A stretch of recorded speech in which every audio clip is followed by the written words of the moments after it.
This I believe. Professor Arnold Toynbee is widely considered to be the world's greatest living historian.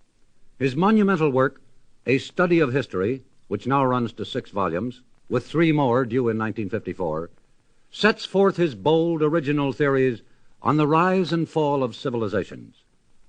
Professor Toynbee is an alert, blue-eyed Englishman who most enjoys just walking in the country and thinking.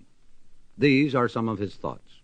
I believe there may be some things that some people may know for certain, but I also believe that these knowable things aren't what matters most to any human being.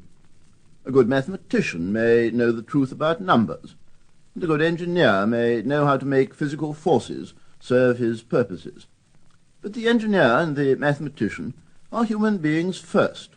So for them, as well as for me, what matters most is not one's knowledge and skill, but one's relations with other people. We don't all have to be engineers or mathematicians, but we do all have to deal with other people. And these relations of ours with each other, which are the really important things in life, are also the really difficult things, because it's here that the question of right and wrong comes in. I believe we have no certain knowledge of what is right and wrong, and even if we had, I believe we should find it just as hard as ever to do something that we knew for certain to be right in the teeth of our personal interests and inclinations. Actually, we have to make the best judgment we can about what is right, and then we have to bet on it by trying to make ourselves act on it without being sure about it. Since we can never be sure, we have to try to be charitable and open to persuasion that we may, after all, have been in the wrong. And at the same time, we have to be resolute and energetic in what we do in order to be effective. It's difficult enough to combine effectiveness with humility and charity in trying to do what's right, but it's still more difficult to try to do right at all, because this means fighting oneself.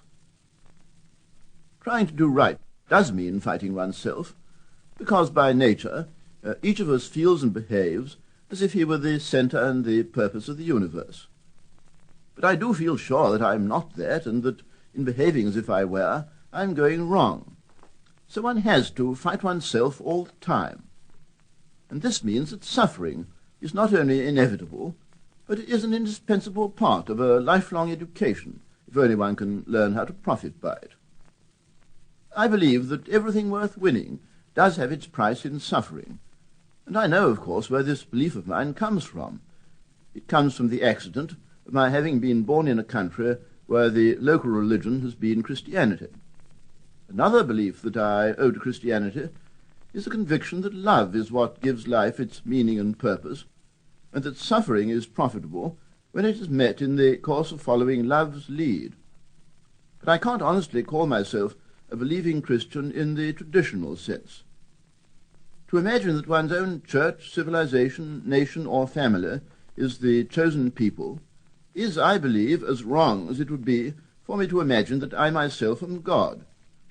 I agree with Symmachus, the pagan philosopher, who put the case for toleration to a victorious Christian church, and I'll end by quoting his words.